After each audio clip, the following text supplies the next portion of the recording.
Guys, so I'm sitting in my tent. It's raining, and it looks to be kind of coming in a little bit on the one side and a little drip here and there on the other side. So, the one thing I didn't do is I should have brought a tarp for this tent.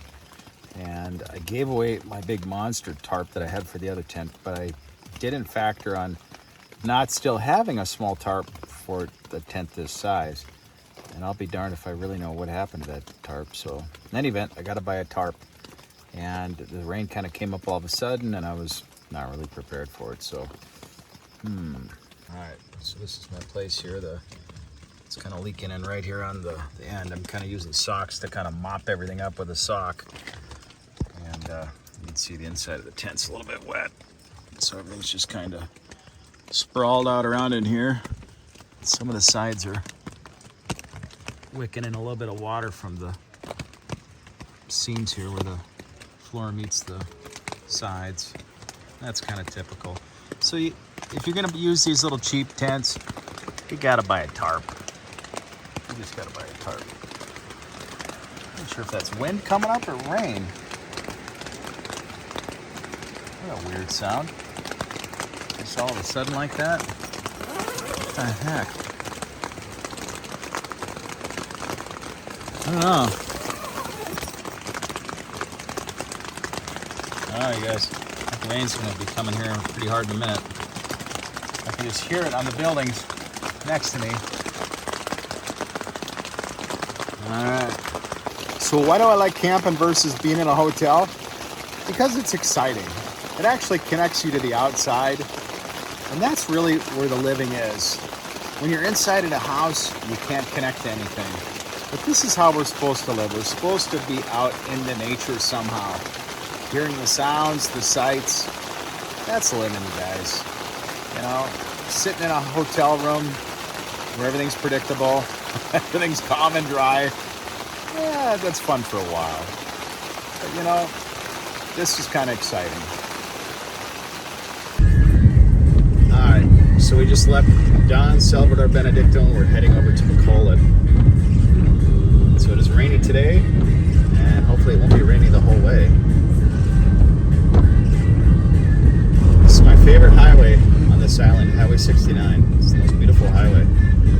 So scenic, mountainy, ever-changing. It's just really nice. They're doing a bunch of road construction in here, so take your time coming through here. All right, so I got some pretty nasty sunburn on this arm, just from riding the 4 hours coming up here. 4 or 6 hours, whatever it was. Yeah, that sucks. That was a little hard to sleep on, especially if you tried to roll onto that side. It's like, ah! That was pretty smart. Boy, it's been nice to get away, you guys. It's been too damn long. And I had a little time to reflect today, and I started to think about why the Philippines is so important to me. And when I look back at my broken family and how I just didn't have much community, and I really wanted that, and I'd like to have that, but it wasn't an option in the USA much anymore. So coming here, it's almost like I feel like I've been adopted. That the people accept you and welcome you and make you feel human. And to me, that's really what it's about. Not everybody's going to get you. Not everybody's going to really connect to you the way you need to, but there's so much more connection than I've ever felt in my life back in the US. And to me, this is just about right. And that's so worth everything it took to get here, to experience that, to feel that. And it just feels so fulfilling. It's so nice to be more than just a number. Maybe you feel like that, living where you're living, where you look at people and they just kind of look away and they kind of ignore you. Maybe you're in a big city. Maybe you feel like you're invisible. And I felt all those things. And after doing that for years and years, I thought, this isn't life. This isn't how things are supposed to be. We're meant to be able to laugh and smile and connect to each other and have something more than just invisibility. And I'll be quite honest, I don't get out and connect to people every day. But when I do feel like I want to connect, the option's always there. It's always there. I can always walk up walk down the street, say hello to people. They'll be friendly, they'll be welcoming. I don't get that back in the US. Not since I was a kid. You know, my mom had mentioned that when she was a little girl, the neighbors were neighbors. They were real friendly. They'd invite you to come over and have a Coke. Yeah, I didn't get that much in the US anymore. I mean, you might have like a little pocket of friends and people that you connect to, but what happens if they're busy? Then what? Then where do you go?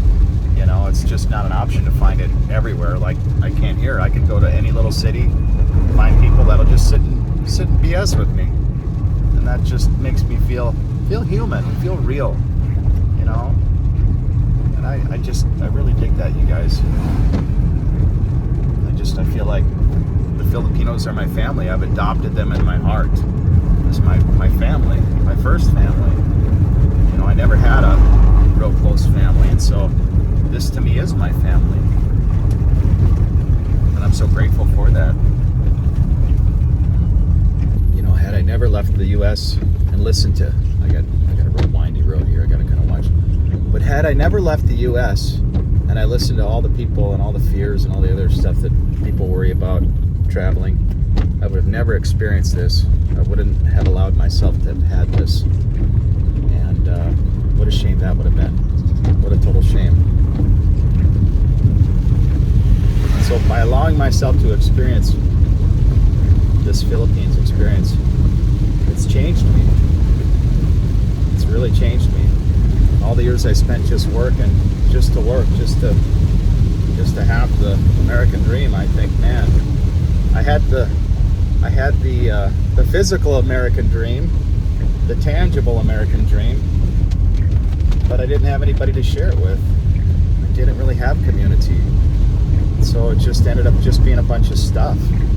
My stuff started collecting and becoming a lot more stuff, and it kind of controlled me. Sorry, I'm on my windscreen gimbal here, which isn't much, so apologize for the shakiness.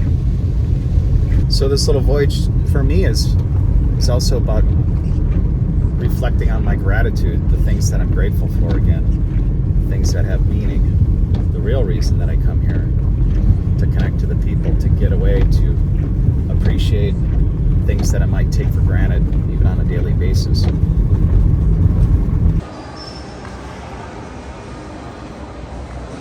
Take a picture over there? King, happy dance, happy dance. I don't get a chance to eat too much Burger King because there aren't too many around here, so. Let's see what they have here, the Whopper.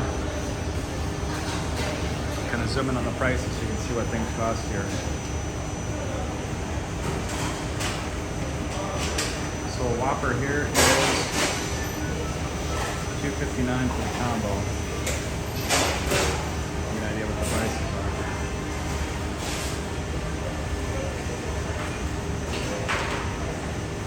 Alright, so I got into town here. It was pretty dangerous driving because my air conditioner in my car broke when I left the Philippines, and I came back and I haven't replaced it yet.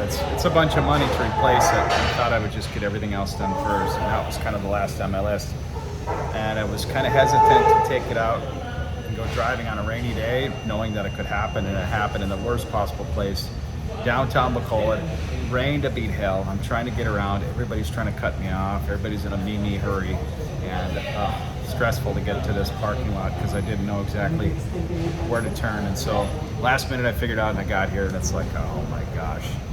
Yeah, so I came here and I looked for some Rain-X, and I found the substitute that they sell, which is a turtle wax version. So I'm gonna put that on before I head home so I don't have to deal with this ever again.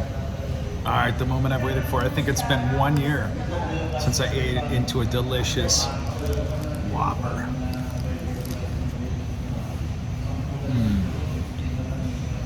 Wow. Just never forget that. Wow. That hit.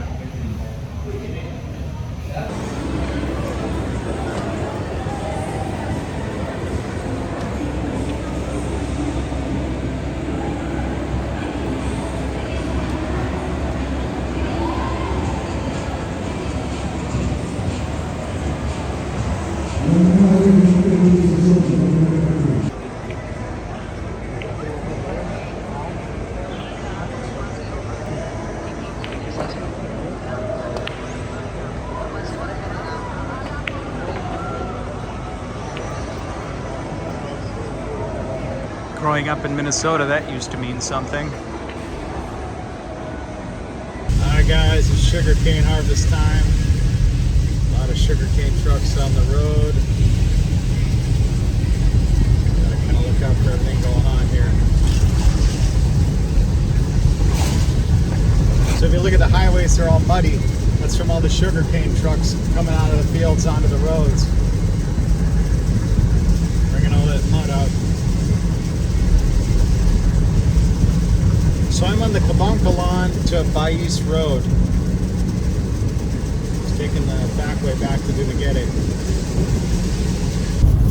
So my body was tore up after that hike. Oh my gosh.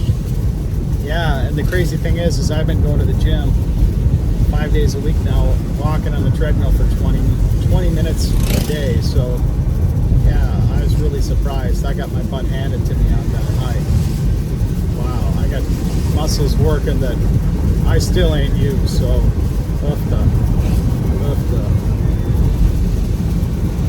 no sense washing your motorcycle. You live down here this month.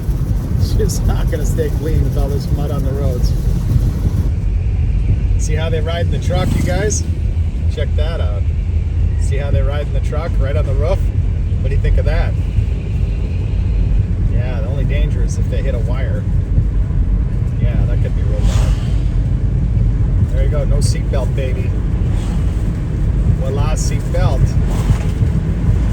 That's called living life.